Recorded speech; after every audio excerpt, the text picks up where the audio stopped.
Well, hello, everybody. We are back, and it's just the cohorts again. It's myself, Renee Ryan. I have Barbara Wallace with me and Donna Allward, the Step Into the Story authors. And as you know, normally when we're here with Step Into the Story, I'm mumbling my words like I have marbles in my mouth or something. Step into the story. We have our off-the-shelf broadcast, and normally what we love to do is highlight our favorite books of the year, a book that's getting a lot of buzz. And this time, what we're going to do, we won't be here quite as long, or maybe we will be here longer. It depends on how much we want to talk about this. This time, what we're going to do is we don't have any influencers with us. We don't have any other authors. It's just the besties. And what we're going to do is talk about a issue that comes up all the time as authors. And it's really a question. And we get the same question from almost everyone, that when they find out you're an author, the first one is, oh, are you published? The second one is, have I read anything that you've written? And then the third one is, where do you get your story ideas? Where do your ideas come from? The first two are pretty easy to answer. It's either yes, or the second one, yes, we are all published. The second answer usually is, I don't know. My name is, I don't know if you've read me or not. So I'd like to think, I hope so.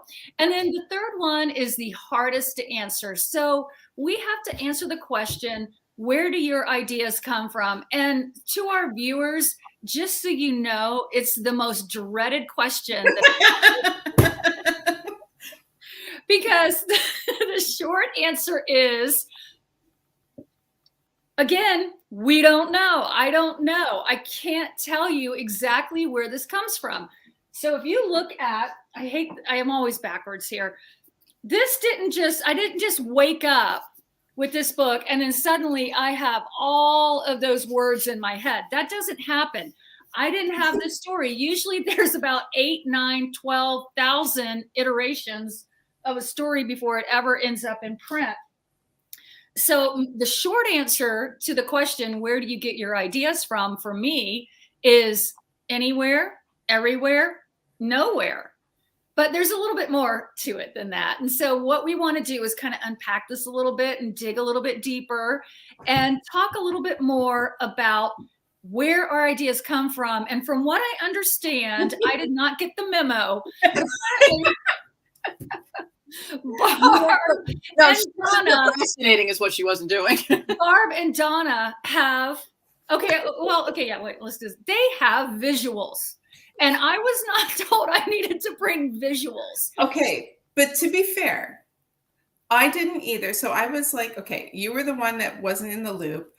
I was the one that, like I used to do in school, I was, 2 hours before the assignment's due. I'm doing it. And Barb's the one that's like, I'm such a good student. I planned everything out and it's all exactly like school. Well, apparently, for our viewers, apparently Barb color-coded her visuals. No. It's because Canva had some really pretty pictures. Oh, see? And this is much neater than the actual answer. I don't know if anyone can see it. Like, I'm 8.5 on a Sharpie, so, whatever. All right, so in my defense, to this whole sort of, I'm going to call it the memo gate, because nobody gave me a memo about this. The visual gate is, while they were making their pretty figures and their diagrams, I was actually doing what I do when I come up with an idea or try and find an idea. I was deep diving into research, because I will tell you, writing historical fiction, and prior to that, most of my books were historical romance. Almost all of my ideas came from research. In the research process, usually while I'm researching a book, I will come across this little weird tidbit or this kind of a rabbit hole where I fell down, and I'm like, wouldn't that be a great book? So it becomes the shiny new idea, which then becomes the next germ of the next book idea. So that's kind of how my original ideas come from. But we'll dig in deeper to that. But who wants to go next? Barb with her pretty, or do we want to save the best for last? And actually, like I said, this is much neater than it would normally be. I actually gave this some thought, and that how an idea comes to get together is really kind of like, I was going to say a root system of a tree, but it's more like, do you guys know the weed that grows in your grass that's like invasive and it just spreads all over everything? And like you go to pull it out and all you're doing is just keep pulling and pulling and pulling. Like strawberries. It's like runners from your strawberries. Yeah, well, some kind of runner, and I don't know which one it is. And if Penny Watson is listening, she could tell me because she's a botanist. But that's what it's like for mine. It's like all sorts of roots coming together that have nothing related. So that's why I was like, so because I love mind mapping. Well, this mind mapping has like girl I went to high school with, Eddie and the Cruisers, which somehow goes back to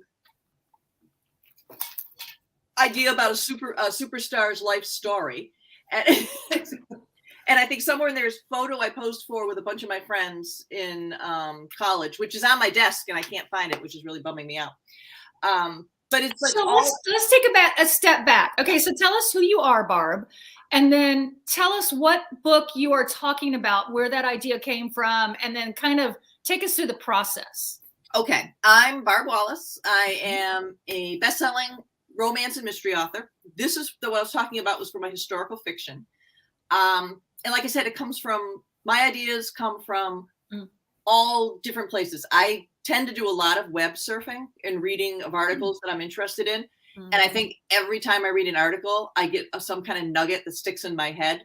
And then when it comes time to create a story, all these little pieces, like I said, it's this girl I went to high school with named Lisa, who was this over the top, very fantastical girl. And I always thought she would make a great superstar someday. And then said, like rock star. I would love to write a story about her where we're talking about her, like it's a Time magazine interview and we're talking about her life. And then that stuck in my head. Then I watched the Diana Dors movie and suddenly I was like, oh, I could do something like that. And Lisa could be like her. And, and it just sort of, and it could be seeing a person walking down the street. I'm not saying anything different than any other writer, I don't think. It's just everything we read, everything we see, everything we witness on the street gets logged in the back of our heads and pops up.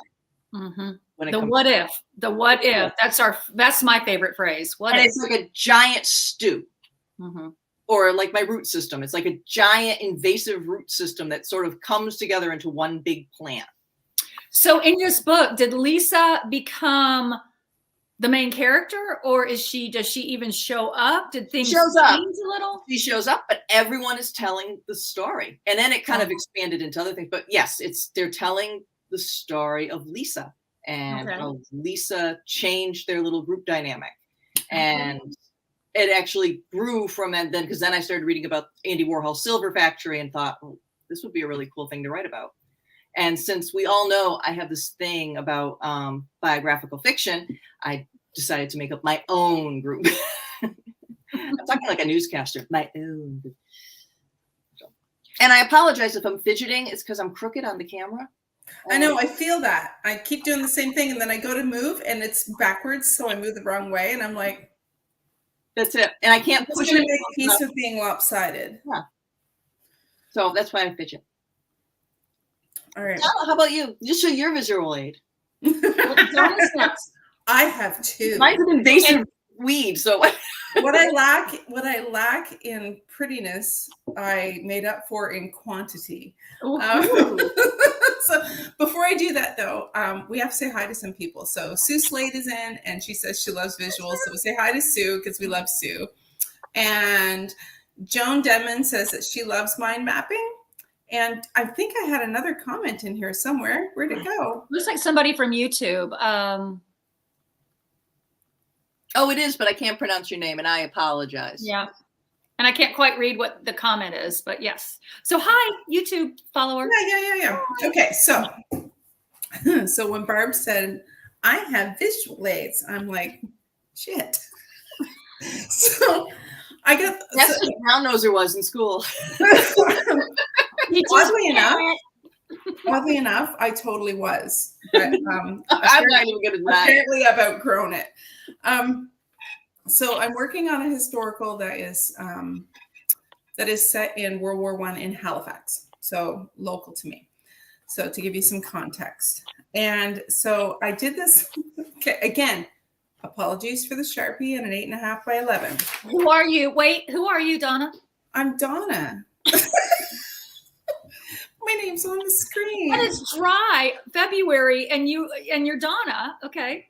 I am. I'm dry Donna, sadly.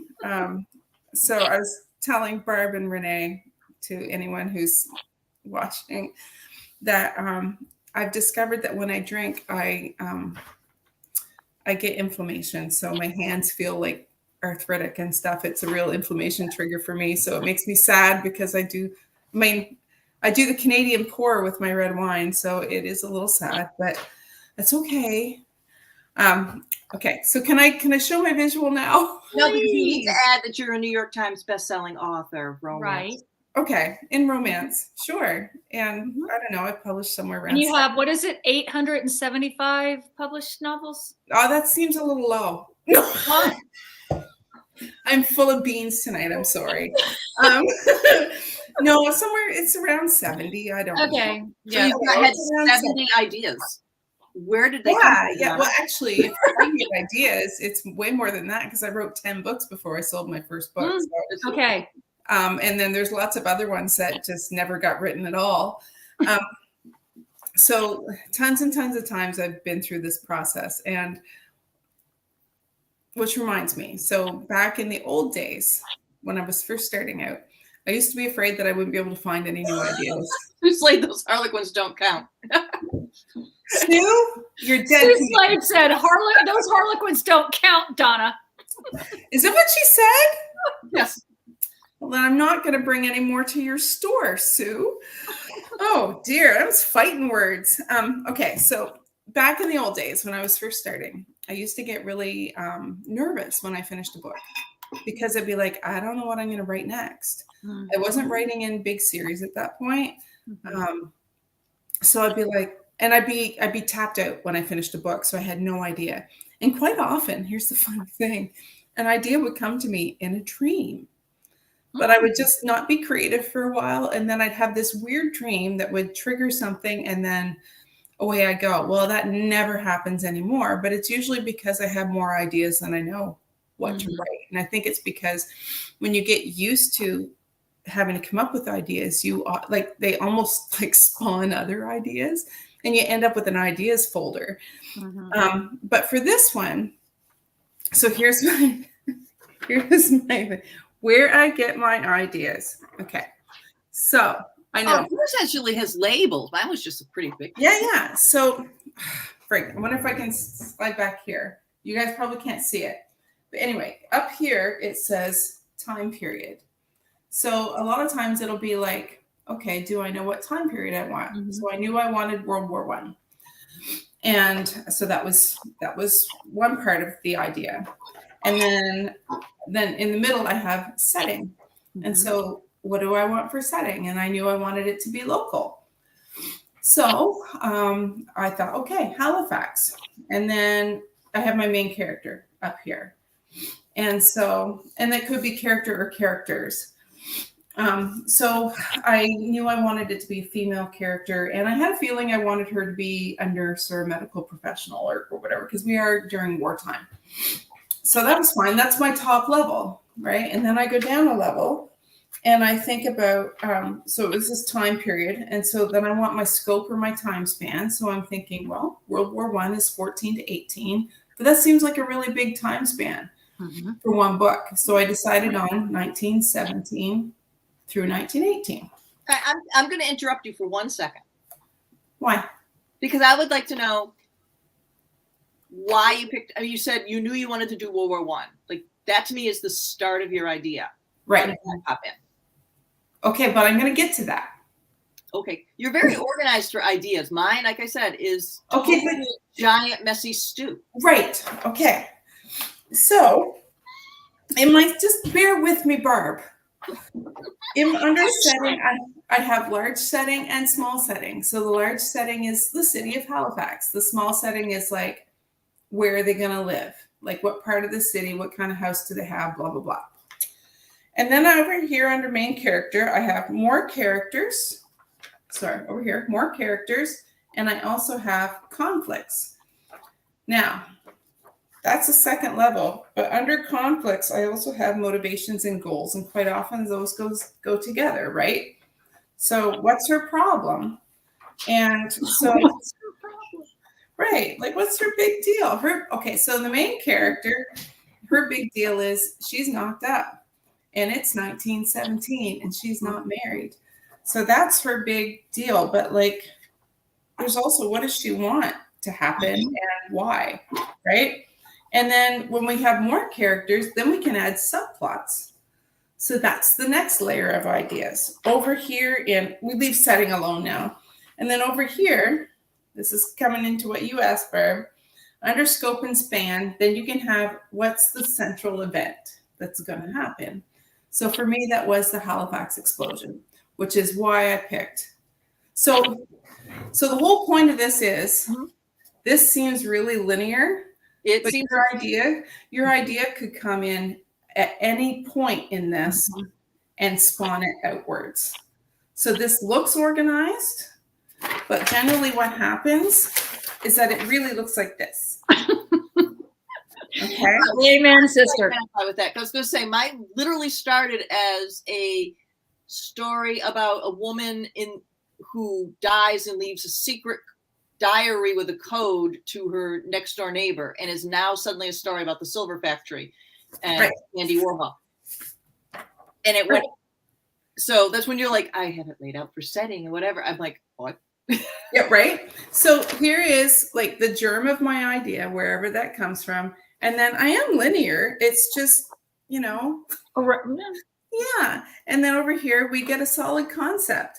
And I have an asterisk up here, but where I get my ideas, and it's because at the bottom it says also my plotting/writing process. That's also what that looks like. Because I'm a pantser, so it's really hard for me to plot. So if we take this back to the thing, I know I feel like I'm in school. If we look at my time period, it's Halifax explosion. Someone else just said you're very organized too. And then under my setting, I have Halifax and Camp Hill Hospital and the residences, like so where they live. For my characters, I have Nora and Edith.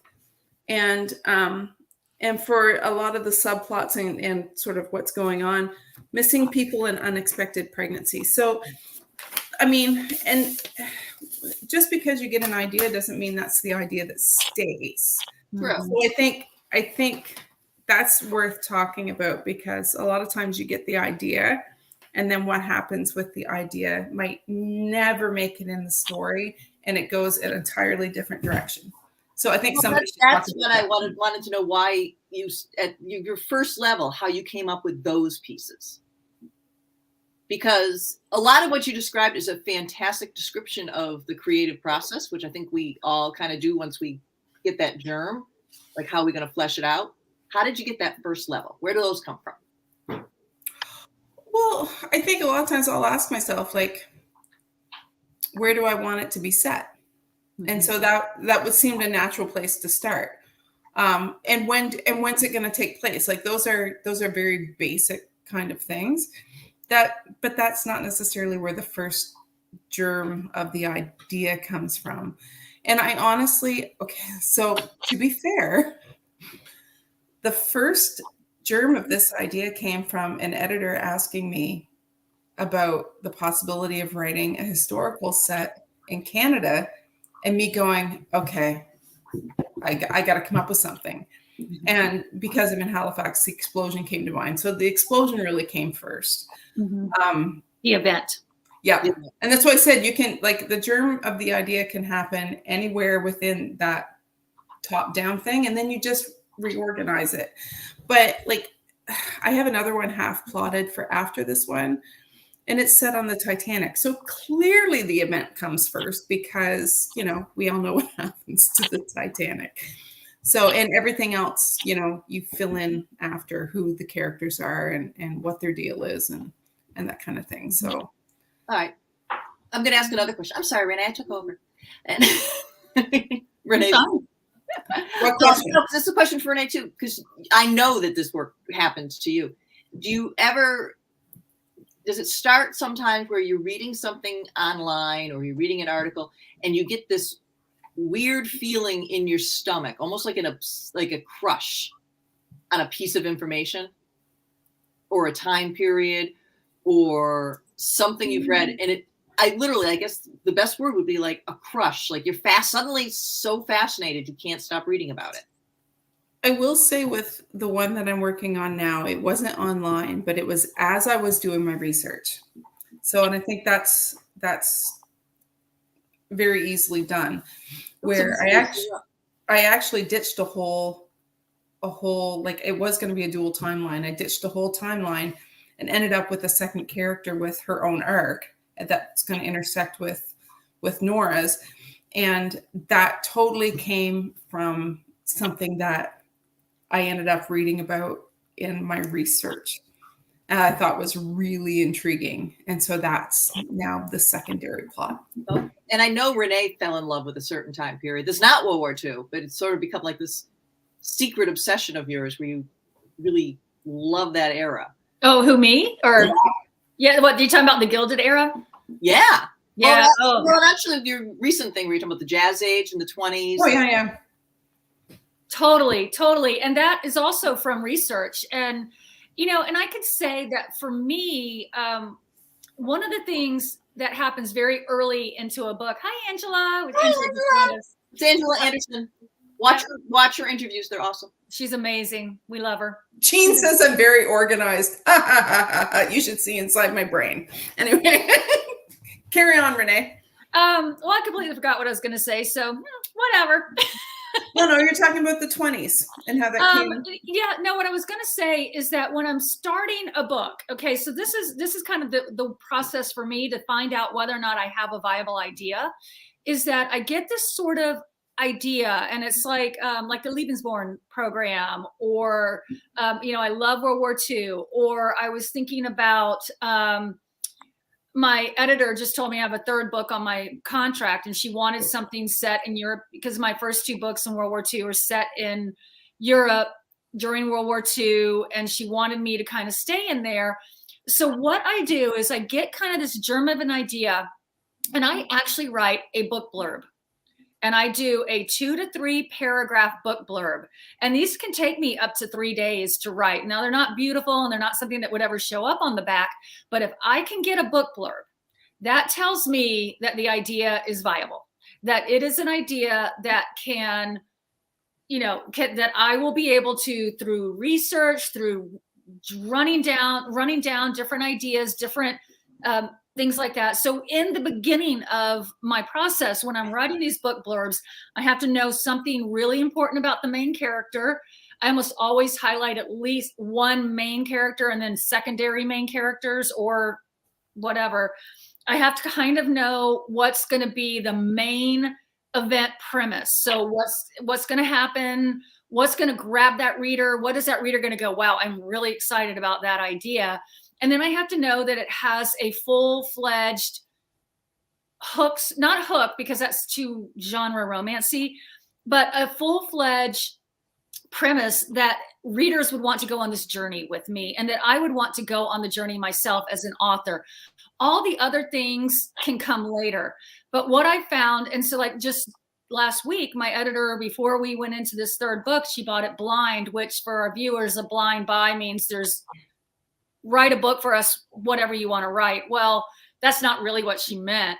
But I was like, that's never what they mean. That's not what she meant. What she meant was give me exactly kind of the same but different of the other two, which means World War II in Europe. That was, in the discussion from her. So I came up with 5 ideas.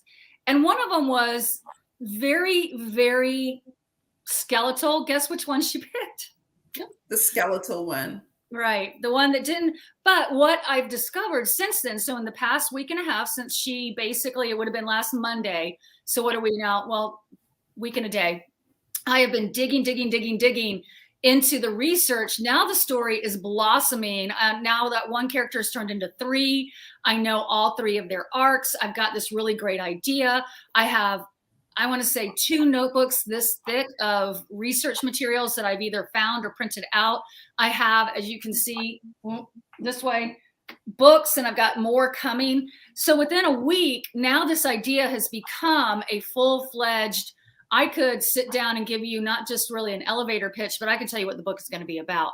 And that's before I've even written anything. Now, what could happen is once I start writing the pages, the characters don't quite flesh out the way I wanted them to. But that's kind of how it is. So that's really my process. I don't have really any fancy ways of doing it, but I can tell you, for me, and I've done this with other people, if they want me to say, do I have a good idea, blah, blah, blah. And it's like, if you can't really put together a decent book blurb, then you probably don't have the story ready. You don't have the idea fleshed out yet. Sue wants to know how you decide if you're going to write a sequel or if you're going to do like something standalone. So do we want to all answer that? So I think that's for you, because I think she posted that while you were talking. So I think that's for you. Oh yes. Well, when I was writing romance, I always wanted to do series, because what happens when you're writing romance, and I don't know if it's just I don't know if it's the structure of these romances, but I was writing historical romances, and most of those are 75 to 95,000 words.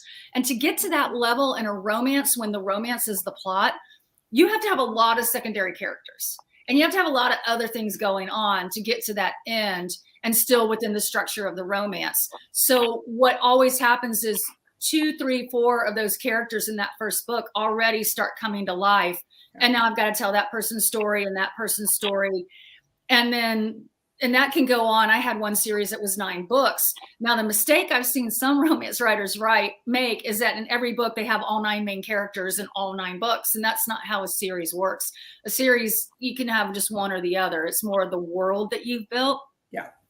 One thing I found in historical fiction is there's a true beginning, middle, and end in these stories. They're very finite stories.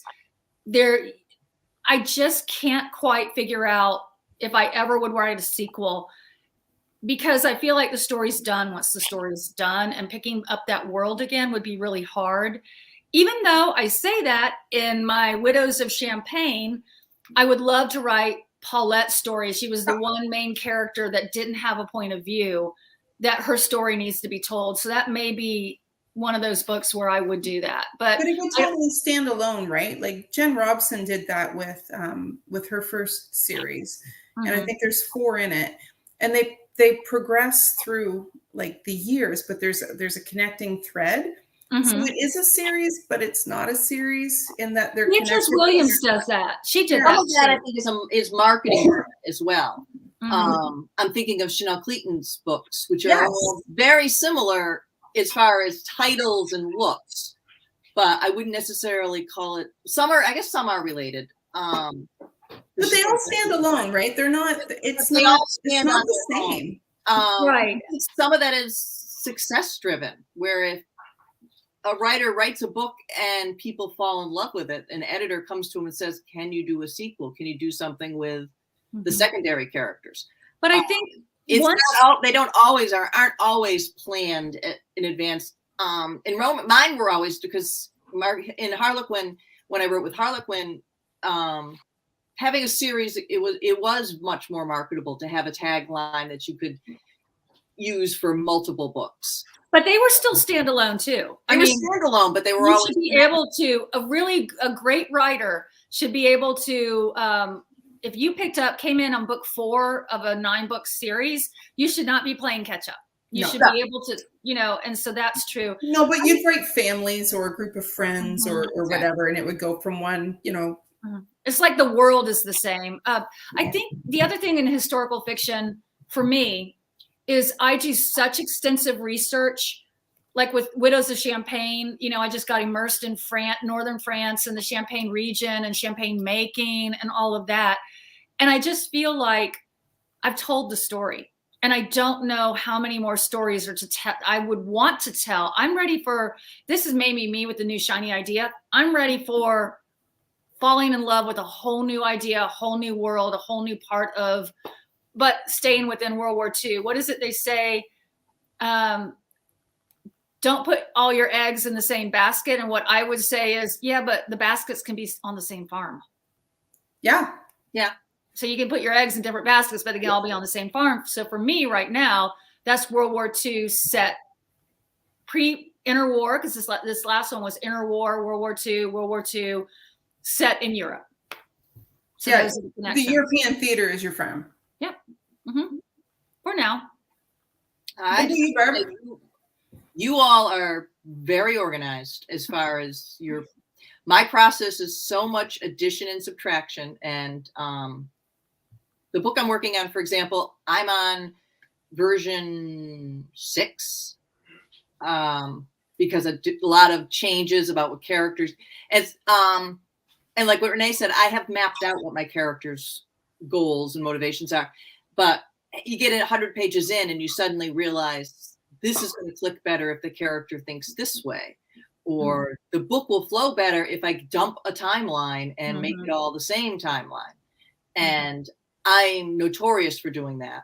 And well, do you think part of that is because you came in as a romance author, and in romance there's a structure, and in historical fiction there's not? So it's almost like there's no structure. So finding that sweet spot has been a little bit different. Yes. And the two things that have slowed me down in this, I will admit, is one is this is not at all. I mean, it's a 3-act structure, but it's written in a way it's 2 points of view, two completely different people. And it's not like a romance where the points of view relate to the same story. Right. They're 2 people telling the story. It's 2 stories. Version. Yeah. What's that, Donna? I missed you. It's 2 stories. So it's like 2 versions of the same story, but they're not in a relationship. So it's no. They're not. It's just 2 versions of the same recounting. Well, it's like almost like both of them are giving an interview about right, and they've got their own timelines and their own stories that are bumping together as they're going, but they're actually still going like that, right? Is that kind of the? And then my other problem is, unlike and I actually with romance was the same thing. Research is the death of me, because I will get so sucked in and find some new thing that will click an idea on what I'm working on, rather than I'm going to have my shiny new idea over here too, but it will click an idea that I want to tweak in the one I'm working on. And so that's a new thing to learn how to control. So one thing we didn't touch on yet about where we get our ideas is how we use each other to brainstorm. Yes. So there's a group of us, which includes a couple more people, that we chat every day. And I know I'm actually working on a romance novella right now that I'm trying to get finished up. And I needed help yesterday. And so Shirley jumped in and started asking questions. It didn't take much for me to I just needed someone to kick my brain into gear. And she did. But quite often brainstorming will help with that, with other people. If you're just stuck on something or someone will share. Okay, so here's a good example. My last series I did for Harlequin, which was Heirs to an Empire. It was actually Renee who came up with that idea, because you were working for Chanel at the time. Yeah. And I was like, okay, I'm going to do a 6-book series, and I need something that's glamorous, and, they need to have lots of money. And Renee's like, I was talking about Estee Lauder. And I was like, oh, wait. And so this whole empire thing was born, but I don't think I would have come up with that if you hadn't said it. And, that formed the basis of the whole series. So sometimes we bounce things off each other too. And that's all part of the where do you get your ideas process. You did the same thing for me. And one of my, because I would not consider myself a contemporary author, but I have 6 contemporary romances with Harlequin. And one of them, I had a little boy that needed to get kicked out of daycare. And, One misbehaving, you know where to come. So Donna you gave me this amazing idea, and it ended up being this incredible thread through the whole book that just pulled it all together. And it was because the little boy, little 7-year-old, he told his teacher he was going to blow up the daycare. And so he, the uncle who is the police sheriff, he's like the police chief of the town, gets called in, and Sam said, "What do you mean you're going to blow up he goes, and he meant renovating, and he'd been right, he'd already done blueprints, and there was going to be a place to pet puppies, and it was just like amazing. And all he does is work on blueprints through the whole book. And it just literally informed that whole book. Because I was like, I can't take credit for that though, because that was actually the son of my boss at the time. Sort of got not in super trouble, but kind of we need to have a chat with your parents kind of thing. Because that was what he wanted to do. He wanted to make the daycare like so pretty for everybody else, and had all these renovation plans and all this stuff he was going to do. And so that totally comes down to my former boss and her son, who's so great. He's just so great. So when you asked, I'm like, well, like here's the situation that we got going on. I ended up having his mother in prison for embezzlement, and so, but before Amanda's not in prison. So but before she went, they watched HGTV, and she made him watch it all the time. So that was where he got his idea of renovating and Jimmo Day. And anyway, it was just like, but that is where you gave me that germ of an idea, and it ended up changing everything about that book. And I was able to write a 60,000 word book, all because that was the piece that was missing. So that is so weird. I know. And that's because writers all think kind of the same, but different. And the one thing I can say too, that is a piece to that, is that when when authors are brainstorming with other authors, they don't have to be writing the same genres. They don't have to be writing even the same time periods, but they have to have the same sensibility. And that may not seem like it matters, but it really does. And when I say sensibility, kind of like it means like I would never have a character engage in adultery. And so I know, Donna, you would be the same way. So I know that when I'm plotting and brainstorming with you and trying to figure out this incredible idea, I know you're not going to take me down that road. So I can trust when I'm talking to you that I'm not going to have to worry about that we're going to go down a road that won't fit in my sensibility. Or at least appreciate that your sensibility may be different than mine. Yeah. But know that about you. So give you something that you can work with. Barb, I know a lot of times like and I think I'm guilty of this too, but you'll message and you'll be like, do you have a second to chat or like to brainstorm? Oh, I can guarantee that I almost always have come up with an idea that is not on the brainstorm table. Right. And so, but here's what happens though. And I think it happens a lot is you'll ask and you'll say, here's my situation. And someone will make a suggestion and it'll be like, no. And then someone will make a suggestion and be like, no. But then all that does is get your brain going, and then you come up with your own solution, which I think is the sort of the underground kind of value of brainstorming, is not that other people necessarily give you the answer, but that it kicks your brain into finding the answer for yourself. And I know you've done that with me a lot. Oh, yeah. What's the author that calls it the girls in the basement? Start having conversations for that. The girls in the basement. Yeah. Girls in the basement. Cruzy, is that what you said, Barb? Oh no, I was going to say Jennifer Cruzy's famous for the girls in the basement, like letting the stuff sit in the back of your head, and then they'll come out in certain ways. And I think that's what you were talking about. I was going to say the one other place that I think that we didn't touch on where ideas come from, at least in my case, they come from things that we're dealing with ourselves. I find that a lot of times my characters and their issues stem from things that I'm working on or dealing with in my own life.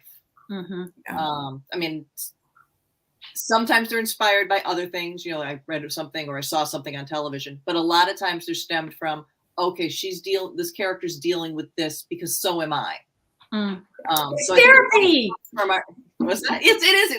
It's therapy. It's free therapy.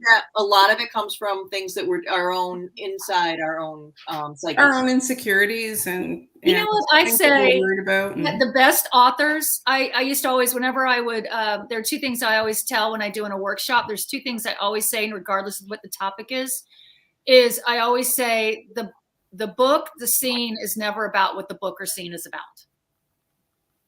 Because there's so much more going on. It's never about just the scene. The other thing I always say is that every author could benefit from getting into therapy. Oh, yeah. Every person. And it's not no material. Although we are, but it's because personally, I think everyone could benefit from therapy. Yeah. But I think that I agree. But I think that when you get into therapy, you start understanding human behavior, not just yourself, because I know a lot of times when you start getting into therapy, it's never just you. We don't live in bubbles. Like we are interacting with the people in our family, people in our lives, and those issues show up in therapy, and you start talking about them and talking them out. And I mean, you're paying somebody to listen to you for an hour. How great is that? You know, but I do think that the more you start understanding yourself and your own neuroses, the more you can start understanding your characters. And I used to do, the Enneagram? I used to do an Enneagram for each of my characters and I would take the test thinking like my character would. And then once you get to the end and it gives you what number you are, you can start reading about all the strengths and weaknesses of that personality. I don't do that anymore. I don't know why I quit doing that, but I thought that that would be my piece of, authorly advice to aspiring authors. And on that note, no, I think I was going to ask, do people like when we have these little behind the curtain things where we're going to talk about the creative process and stuff? And if so, what sort of things would you like us to talk about? I mean, we're doing our regular off the shelf stuff. As a matter of fact, we're doing Bryn Terbal's The Last Grand Duchess in a couple weeks. But we're going to have I think we're going to have another chat next month. And so if we have a topic that people want to get inside our squirrely brains. Yeah, if you want things you want to hear about with writing ideas, writing chats, writing advice, what we watched on television last night, I don't, people want to know about the favorite craft books and things like that. The creative. Oh, I would love to. I mean, I am a craft junkie. I keep thinking, and here's the thing too, and this is the thing that aspiring authors and aspiring writers may not want to hear, but it's almost like the more you learn, the less you know.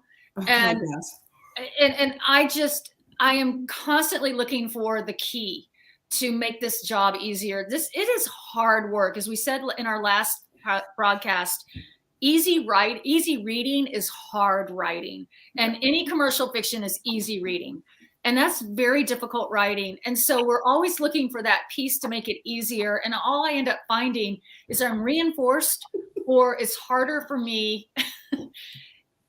It just gets harder because I'm like, wow, I didn't even think about that. Now I've got that in my head.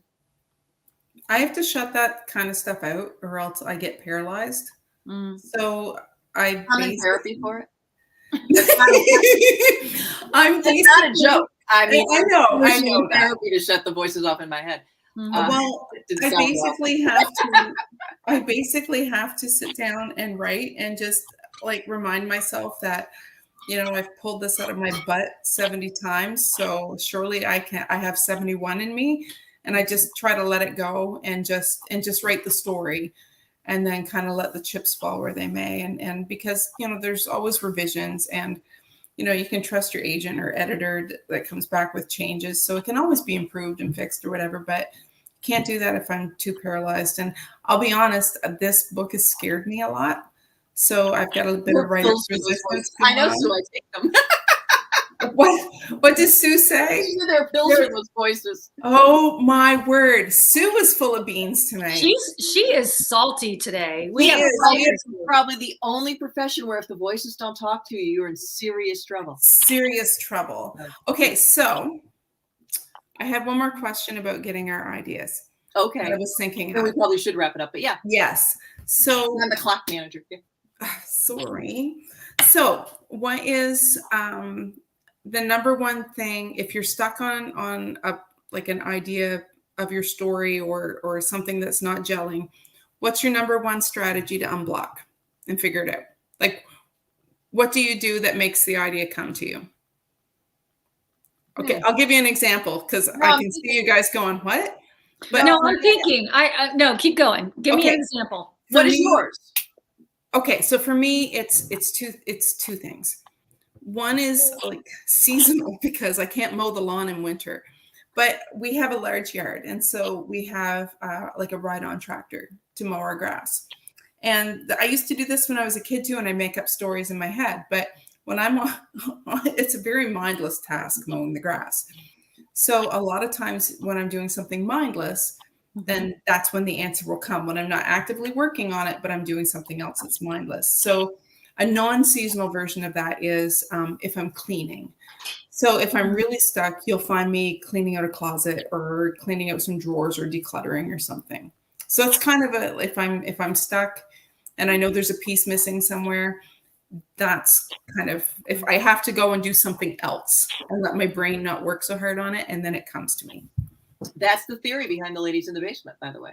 The girls in the basement. Well, very good. So, I have lots of girls that like mowing the grass. Mine like to take a nap, or I like that. Seriously, I do like to sleep on it because very often I'll wake up in the morning with a solution.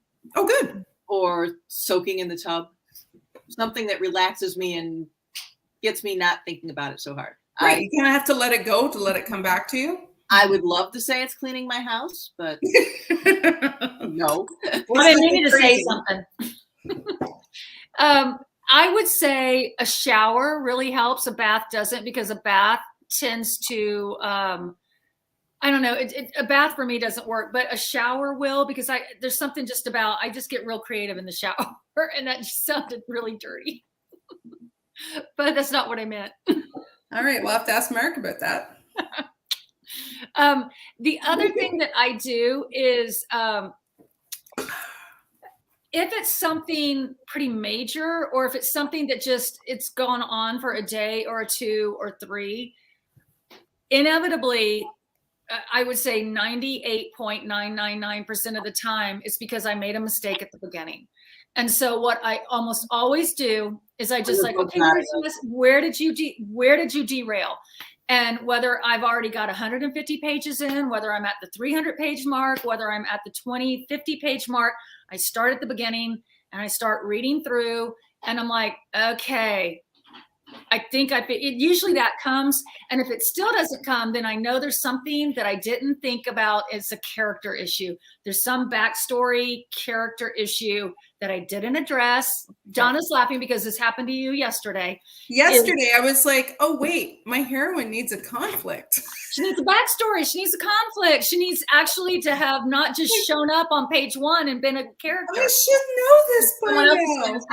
How many books did you say? 874? No, someone else said the same thing. It's almost always there's a problem with the character, not necessarily the plot. It's the character. Yeah, and it's always something from the beginning that you missed. And that's when I start getting super desperate, or when I start noticing that, again, my house gets very clean, or I end up going to a matinee at 2:00 on a Wednesday afternoon at the movie theater, then I know, okay, that's not feeding the creative well. That's running away from the story. And so then I make myself go back and go, okay, what's going on here? I'm really happy that none of us answered, I get really, really drunk. Because I'm really glad we came up with some really good answers. Also, somebody said that they would love craft sessions and what our favorite craft books are. So maybe we will do that. Yeah. So yes, there are also different symptoms. Some of my favorite craft books are actually not craft books, but they are books on writing. So, okay, well, that will be maybe our next topic, is because I have my go-tos that are all dog-eared and written in and highlighted. I'm a highlighter. Highlight, yeah. But then I highlight, and then I have a pen and I write a little note. So yeah, mine are. I'll bring visuals next time. Well, okay. It's going to be easy if you just hold up your books, Renee.